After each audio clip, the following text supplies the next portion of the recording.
ओ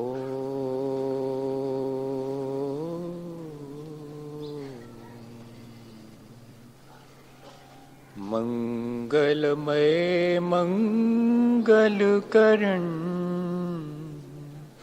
वीतराग विज्ञान नमो ताहि जाते भये अर्हन्तादिमः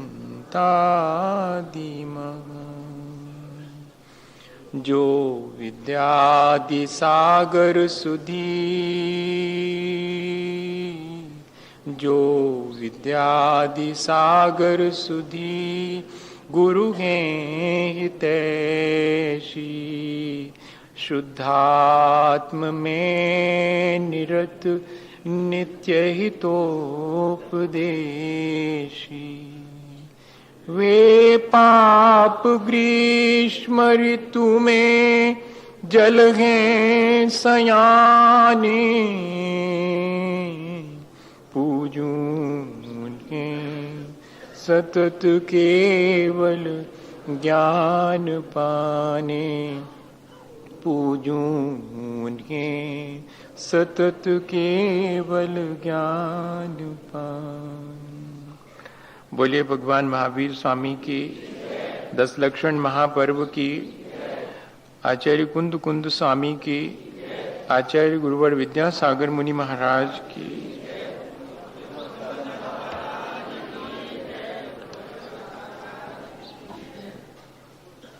हम सभी लोगों ने पिछले दिनों अपने जीवन को अच्छा बनाने के लिए दिन भर में क्रोध के अवसर आने पर क्षमा भाव धारण करने का विचार किया है। जहाँ कठोर होने का अवसर आए वहाँ पर अपनी कोमलता और मृदुता को कैसे सुरक्षित रखा जाए इस पर विचार किया है। जहाँ हम अपने जीवन में उलझन खड़ी करते हैं और दूसरे के जीवन को भी मुश्किल में डालते हैं, सिर्फ अपने छल कपट के भाव के द्वारा, वहाँ हमने सोचा है कि हम अपने मन को सरल बनाए रखेंगे, ईमानदार और सीधा सच्चा और सादगी से भरा हुआ जीवन जीने का प्रयास करेंगे। ये बात जुदी है कि कौन कितना इस प्रयत्न में सफल होता है, पर विचार करने में कोई हर्जा नहीं है। जीवन में मलिनताएं भी रोज रोज हमें घेरती हैं, नए नए ढंग से हमारे सामने दुनिया की चीज़ों के प्रलोभन आते हैं। उस बीच भी हमारा प्रयत्न उन मलिनताओं से बचकर अपनी निर्मलता को बनाए रखने का हो, ऐसा हमने विचार किया है। और यदि हम अपने जीवन में इन चारों चीज़ों को हासिल कर लेते हैं तो समझें कि हमने जीवन में सच्चाई को हासिल कर लिया है। कषायों को जीतने वाला ही अपने जीवन में सत्य का दर्शन कर पाता है। सत्य हासिल हो जाने के बाद थोड़ी जिम्मेदारी बढ़ जाती है, क्योंकि सच्चाई हाथ आते आते फिसल जाती है। एक बार अगर हमने सच्चाई को जान लिया है तो ये बात जुदी है कि फिर हम झूठे आचरण या कि झूठे व्यवहार से बचने लगेंगे, पर पूरी तरह से बचना हो नहीं पाता है। बचना तभी संभव है जब हम जीवन में हमेशा सच्चाई ही धारण करेंगे, इस बात के लिए संकल्पित हो जाएं। आज जीवन को अनुशासित और संकल्पित करने का दिन है। हमारे चारों तरफ जबकि सच्चाई बहुत कम देखने में आती है, ऐसी स्थिति में यदि हमने अपने जीवन में सच्चाई लाने का मन बनाया है तो सच्चाई को कैसे बरकरार रखा जाए, कैसे उसको सुरक्षित रखा जाए, इसके लिए जरूरी है कि हम अपने जीवन को अनुशासित करें, हम विभिन्न संकल्पों के द्वारा उसे संयमित करें, स्वस्थ और संतुलित करें। इसी का नाम संयम धर्म है। जैसे दीपक की लौ जलती है, लेकिन खतरा बहुत है। रोशनी कितनी देर होगी कहा नहीं जा सकता, कब हवाएं आएंगी और उसे बुझा देंगी। लेकिन यदि हम थोड़ी सी व्यवस्था कर दें, उस दीपक की लौ पर एक चिमनी रख दें कांच की, तो दीपक की लौ बुझती नहीं है, प्रकाश पहले से भी ज्यादा उज्जवल हो जाता है।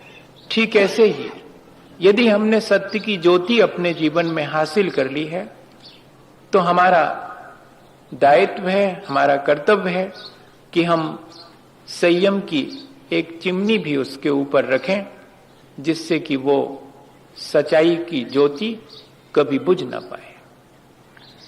सन 1985 में मुझे हमेशा आज के दिन वो दिन याद आता है जब आचार्य महाराज ने आहार जी क्षेत्र में और संयम धर्म पर शुरुआत करते ही कहा था कि अनाश्रिता लता स्वयमेव लीयते विलीयते।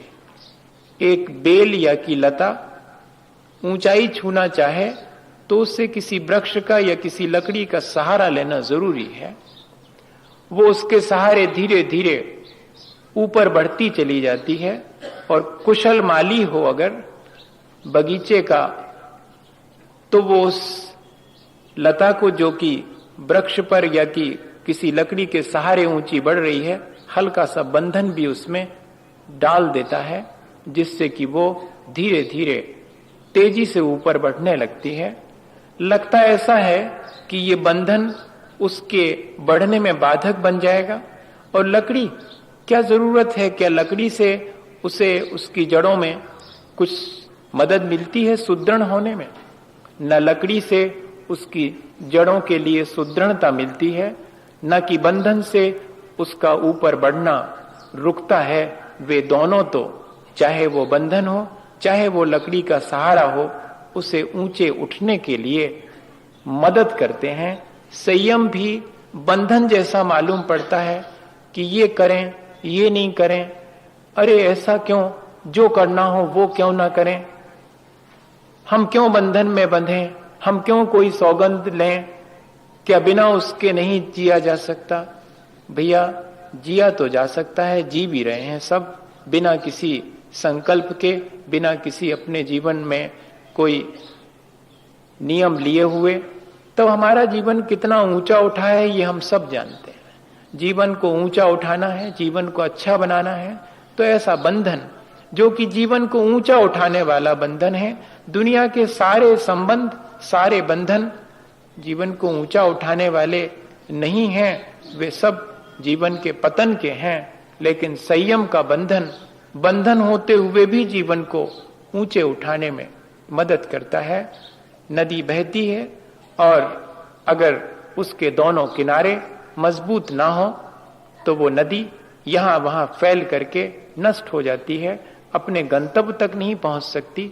ऐसे ही जीवन में है, यदि हम उसे अनुशासित करें, उसे हम व्यवस्थित करें, तभी हमारा जीवन ऊंचे उठ सकता है। स्वयं को भी लाभ होगा और दूसरे को भी उससे लाभ पहुंचेगा।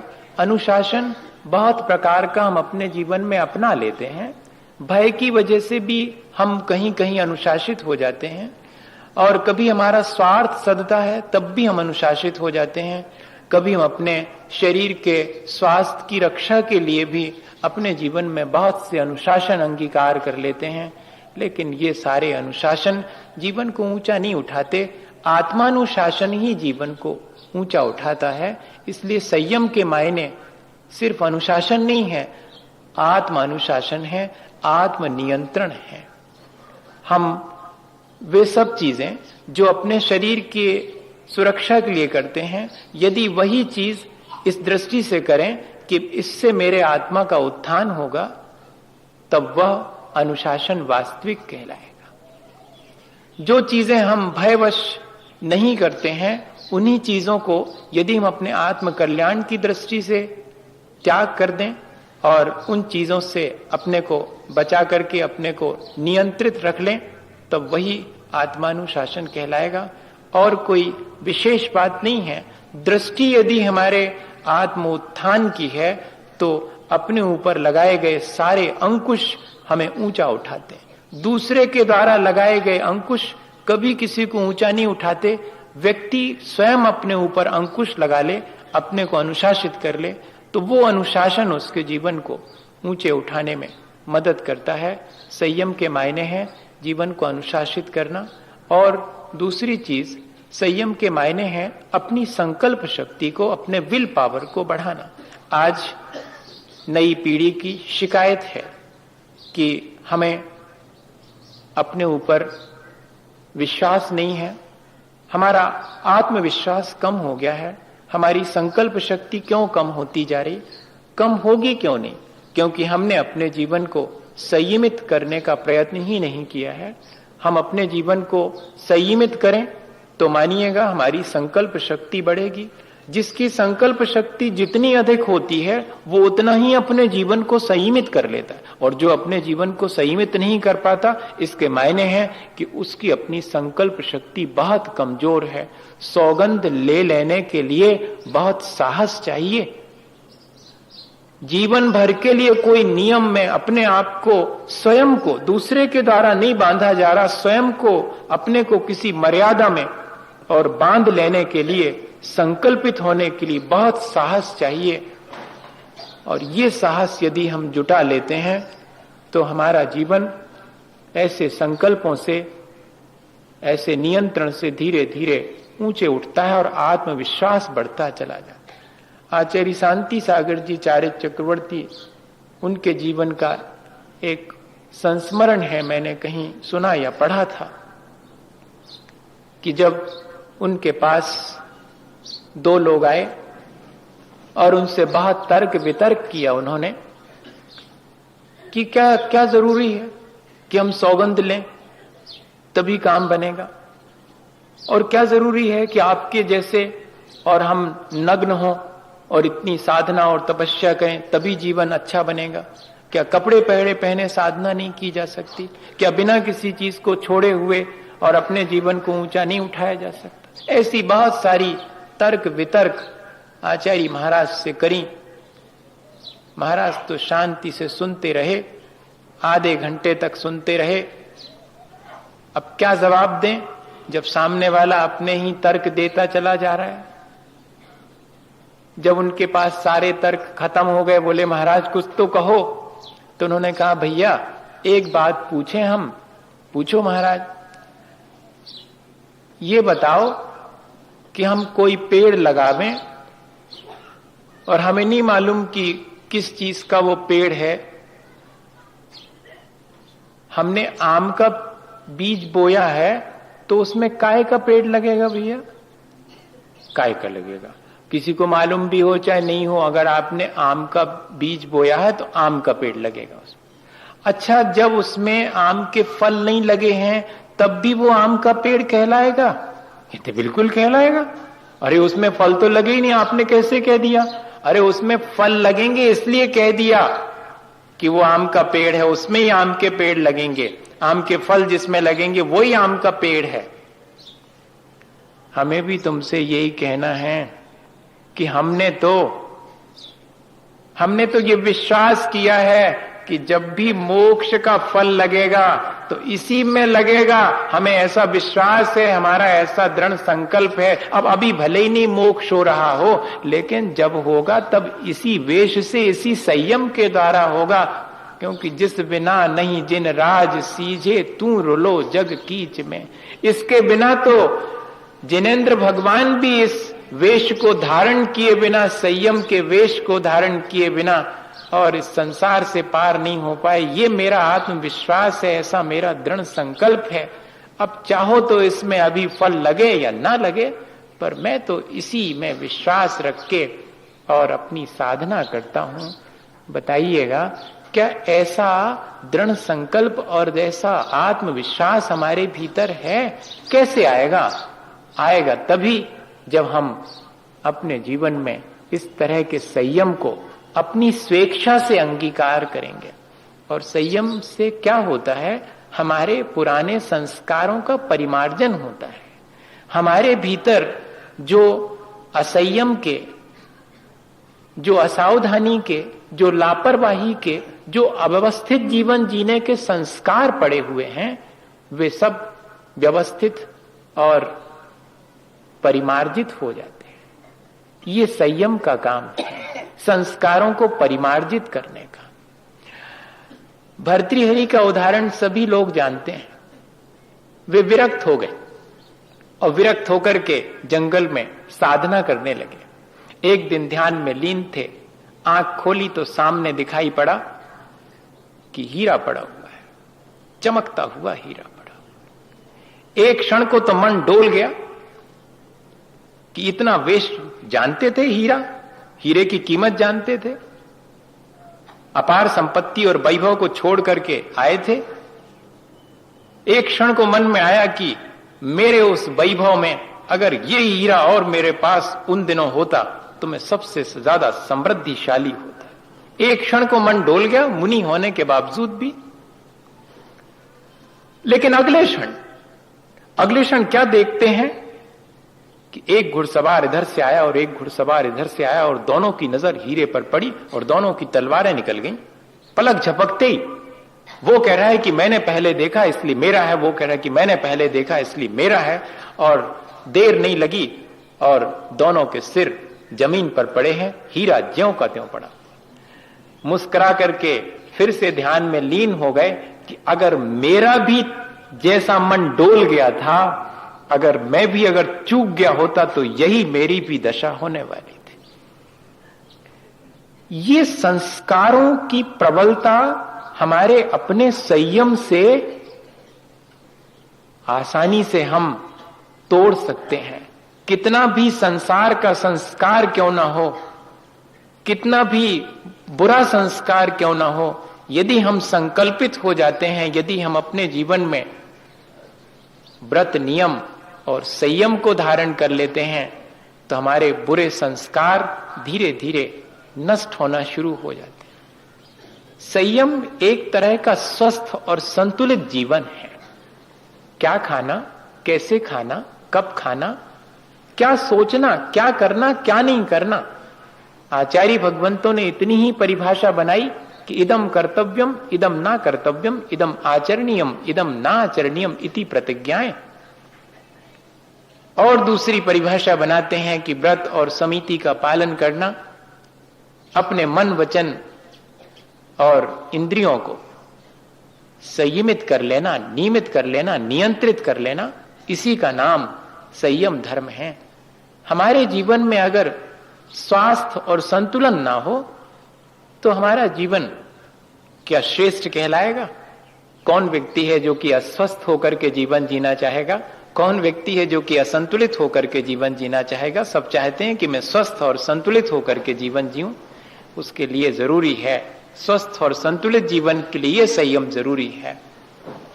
हमें इस बात पर बहुत गौर से विचार करना चाहिए कि हम कैसे खाएं, कब खाएं। 24 घंटे खाते रहें क्या पशुवत? मेरे ख्याल से तो कुछ पशुओं की जातियां भी ऐसी हैं जो कि 24 घंटे नहीं खाती हैं, कुछ पक्षियों की जातियां हैं जो भी 24 घंटे नहीं खाती हैं। तो क्या हमें भी इसी तरह अपने खान पान, अपने विचन, अपने वचन, अपने मन, इन सब को संतुलित नहीं करना चाहिए? कैसे खाना, चाहे जहां चलते फिरते, घूमते आते जाते, नहीं, शांति से बैठ करके भगवान का स्मरण करके फिर उसके बाद कोई भी चीज करना, चाहे खाना हो, चाहे और भी कोई संसार के काम हो। उनमें यदि हम ये 4 चीजें ध्यान में रख ले कि कब, कैसे, क्यों और क्या, क्या करना, क्या नहीं करना, कैसे करना, कैसे नहीं करना, क्यों करना, क्यों नहीं करना, दुनिया भर की चीजों में तो प्रश्न करते हैं, अपने जीवन के बारे में ऐसा प्रश्न नहीं कर सकते। जो अपने इंद्रिय और मन को मलिन करे वो नहीं करना, बाकी सब करना। जो अपने इंद्रिय और मन को मलिन करे वो नहीं खाना, बाकी सब खाना। क्या ऐसा हम थोड़ा सा विचार नहीं कर सकते हैं? कर सकते हैं। इतना अगर हम विचार कर लें तो हमारा जीवन आसानी से संतुलित हो जाएगा। जब अस्वस्थ हो जाते हैं शरीर की अपेक्षा से, तब तो विचार करते हैं कि ये मत खाओ 2-4 दिन, नहीं तो तबीयत और बिगड़ेगी। और यहां चेतना की तबीयत रोज बिगड़ रही है, तब हम कोई चिंता नहीं करते। शरीर की जरा सी तबीयत बिगड़ती है तो हमें चिंता हो जाती है। और हमारी चेतना ना बिगड़ जावे, चेतना का संतुलन ना गड़बड़ा जावे, इसके लिए हमारे पास कोई विचार नहीं है। क्या होना चाहिए? मैं सिर्फ ये कह रहा हूं कि इसके लिए हमारे मन में कोई विचार होना चाहिए, किसी के कहने से नहीं। हमारे अपने भीतर ये विचार आना चाहिए कि हाँ ठीक तो है, मुझे जैसे शरीर की फिक्र है ऐसे ही अपने चेतना के उत्थान और पतन की भी तो मुझे फिक्र होनी चाहिए। इंद्रिय और मन पर नियंत्रण के मायने ये नहीं है कि आंख पे पट्टी बांध लें और कान में कोई क्या कपड़ा वपड़ा ठूंस लें। इसके मायने इंद्रिय का नियंत्रण नहीं है। इंद्रिय और मन का सदुपयोग करना, उन्हें ठीक दिशा देना।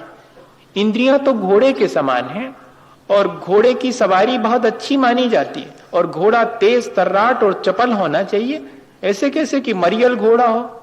नहीं, इंद्रियां को नष्ट कर लेना इससे कोई, और मन को मार लेना इससे कोई हमारे जीवन का उत्थान नहीं होने वाला। बल्कि मन को ठीक दिशा देना और इंद्रियों की लगाम अपने हाथ में रखना, फिर देखें कि यात्रा कितनी आसानी से होती। घोड़े पर यात्रा करने के लिए जैसे उसकी लगाम और उसकी दिशा हम तय करते हैं, ठीक इसी तरह से इंद्रियों के घोड़े पर हम सवार हों अगर, तो इंद्रियों को तो मन दिशा देता है और मन की लगाम मेरे हाथ में रहे तो सारा कुछ काम आसानी से हो सकता। सदुपयोग करना है मन का, मन में अच्छे विचार करना मन का सदुपयोग है भैया। आंखों से अच्छी चीज देखना आंखों का सदुपयोग है। वाणी से दूसरे के हित की बात कहना और अपने हित के लिए चिंतित रहना, यही सदुपयोग है। पांचों इंद्रियों का क्या हम सदुपयोग नहीं करते? ये जो अपन पूजा करते हैं, मैं तो सोचता हूं कि ये अपने पांचों इंद्रियों और मन का सदुपयोग है। मन भगवान के चरणों में रखा हुआ है और हमारे हाथ, हमारी दृष्टि, सब कुछ और पूरा शरीर ही पूजन में लग गया है। यही क्षण तो है जब हम अपने मन और इंद्रियों को सदुपयोग करते हैं, उन्हें नियंत्रित कर लेते हैं। कोई बहुत कठिन सी चीज नहीं है। यदि हमारे भीतर थोड़ा सा अभ्यास और विरक्ति, ये दो चीजें अगर आ जाएं, वैसे तो सम्यक दृष्टेर भवति नियतम, ज्ञान वैराग्य शक्ति। जिसके प्रति जिसके मन में दृष्टि की निर्मलता है, जिसको सम्यक दर्शन की प्राप्ति हो गई, उसके लिए तो अभ्यास और वैराग्य दोनों चीजें उसके जीवन में, ज्ञान और वैराग्य दोनों उसके जीवन में आ ही जाते हैं। हमें भी अपने जीवन में ज्ञान और वैराग्य के द्वारा अपने आप को नियंत्रित करने का प्रयास करना चाहिए। ज्ञान वही श्रेष्ठ है जिसमें कि वैराग आ जाए, इसलिए, और दृष्टि वही निर्मल है जिससे कि ज्ञान और वैराग्य का समन्वय दोनों का बना रहे। इसलिए लिखा है आचार्यों ने कि जो ज्ञान और वैराग्य की शक्ति से संपन्न है वो अपने जीवन को अपने आप संयमित बना लेता है। यह जो संयमित बनना शुरू करता है उसके ज्ञान और वैराग्य की शक्ति बढ़ती चली जाती है। सबको मालूम है, देशभूषण कुलभूषण जी महाराज बहुत पहले चौथे काल में हुए और उन्होंने मोक्ष भी प्राप्त किया। उनके जीवन की घटना अत्यंत प्रसिद्ध है, सभी जानते हैं। क्या हुआ था? अपने पिता से आज्ञा लेकर के और पढ़ने के लिए गुरुकुल में चले गए थे। 12-15 वर्ष तक गुरुकुल में पढ़ते रहे और गुरुकुल से पढ़ करके एक दिन जब वापसी का हुआ तो रथ में बैठ करके और दोनों वापस अपने महलों में लौट रहे थे। और महल के निकट पहुंचते पहुंचते दोनों की दृष्टि एक साथ अपने महल के छज्जे पर खड़ी हुई एक बेटी की तरफ उठी और दोनों के मन में आया कि इस बेटी से चाहे जिसकी हो हम ब्याह करेंगे। कोई बुरी बात नहीं थी, इसमें कहीं कोई खोट नहीं थी, ब्याह करेंगे। लेकिन उसके बाद खोट आना शुरू हो गई कि यदि इस ब्याह में भैया भी अगर बाधक बनेगा तो उसे भी समाप्त कर दूंगा। अगर भैया चाहेगा, दोनों एक दूसरे के लिए कह रहे हैं कि यदि मेरे इस ब्याह में मेरा भाई भी बाधक बनेगा तो मैं उसे नष्ट कर दूंगा। बस यहां जाकर के जीवन असंतुलित हो जाता है, यहां जाकर के जीवन असंयमित हो जाता है, और कुछ नहीं। और उनके मन में ऐसा विचार आ गया। और हुआ क्या, वो बिटिया, इन्हें नहीं मालूम था कि इनके गुरुकुल चले जाने के बाद उन्हीं की मां से उत्पन्न हुई उनकी बहन थी। और जब मां और पिता ने कहा कि बेटी आओ तो देखो भैया कितने बड़े होकर के लौटे हैं, कितने ज्ञानवान होकर के लौटे हैं, आरती तो उतारो, तुम ही सबसे पहले आरती उतारो।